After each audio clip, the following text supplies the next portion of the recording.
Hello, everybody. My name is Adam, and I'm on a quest to be the most prolific reviewer of all time, which means I want to have reviewed the most things. Generally, I review movies and television shows and books, but also sometimes other things. Today, I'm going to be reviewing a movie called Coraline from 2009, written and directed by Henry Selick, based on a novella by Neil Gaiman. And if you don't know who Henry Selick is, he is the guy who also directed A Nightmare Before Christmas.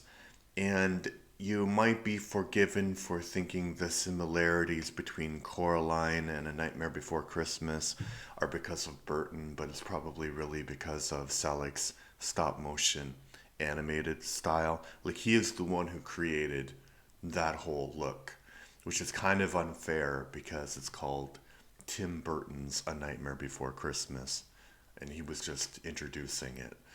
Um, yeah, but about the actual movie itself, the plot is basically that a girl named Coraline moves from Michigan to this town, and her parents do copywriting for garden supplies or something, catalogs, and they're like very, very busy, and they don't have time for her. So Caroline is a bit unhappy when mystical things start to happen. She gets this doll that looks like herself, and she's able to go into another world.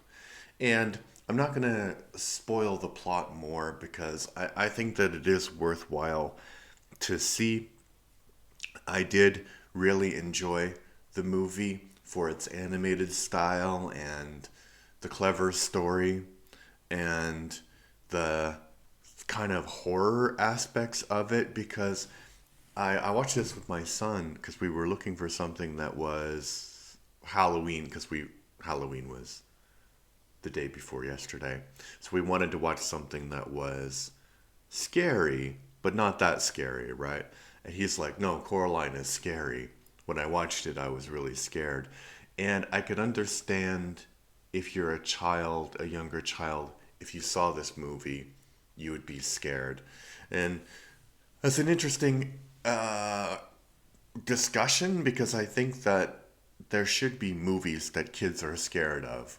I think there should be movies that kids laugh at. There should be movies that kids, are inspired by, but they should be scared by movies as well, because I think movies should activate all of the emotions that kids have. And this will definitely activate the terror, because there are things that are like legitimately scary in this movie for kids.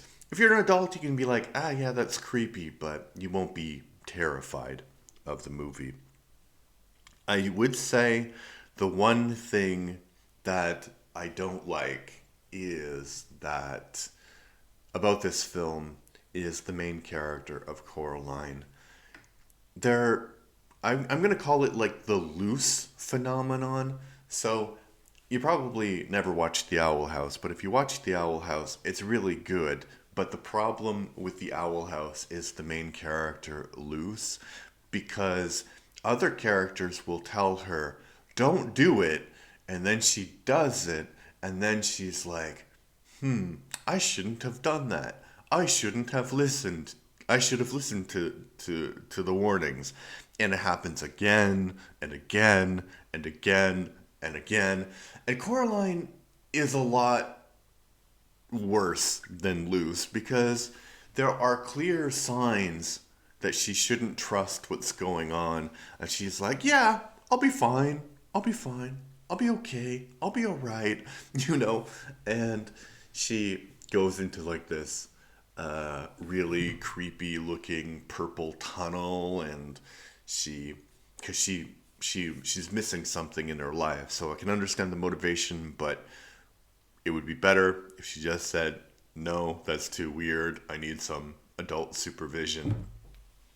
And speaking of adult supervision, there's a point in the movie where her parents disappear, and she goes to the neighbors for help, but none of them actually say, hey, maybe we should call the cops. This is a missing persons case, so that I really, really, really didn't like the main character. The main character is insufferable, but the movie, like, that doesn't. I don't think that should prevent you from watching the movie just because Coraline is a horrible person. I mean, she's not like a murderer or anything. She's just annoying.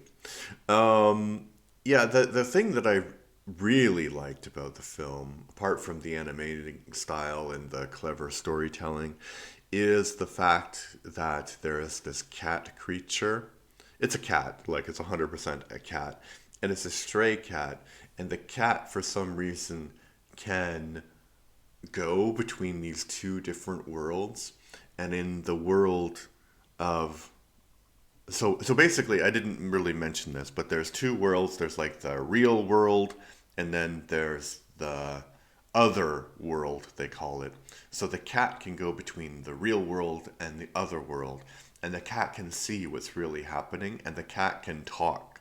So the cat is like this spirit guide who is doesn't say anything that's not true, but clearly it's a cat. So I like the fact that it's helpful, but it's a cat. So don't expect like great friendliness from this cat. It's a cat. So I like that. Yeah, I would definitely recommend this movie. Maybe put it on the list for next Halloween if you have kids that you want to watch something scary but not super creepy with them. I mean, it is creepy, but not like horrifying. It's more an existential terror. Yeah, so it's really good.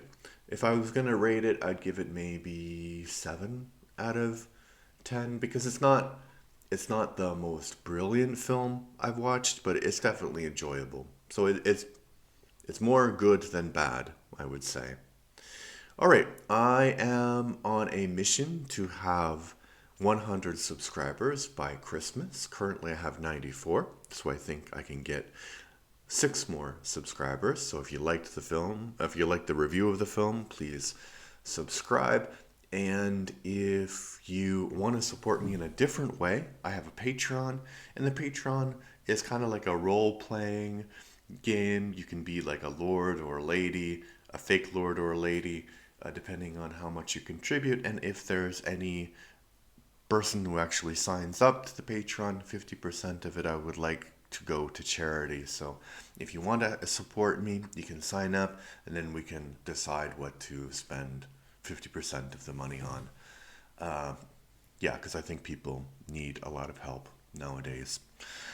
All right, so yeah, also, if you want to comment about Coraline, please leave a comment in the comment section where comments are supposed to go. Thank you. Bye bye.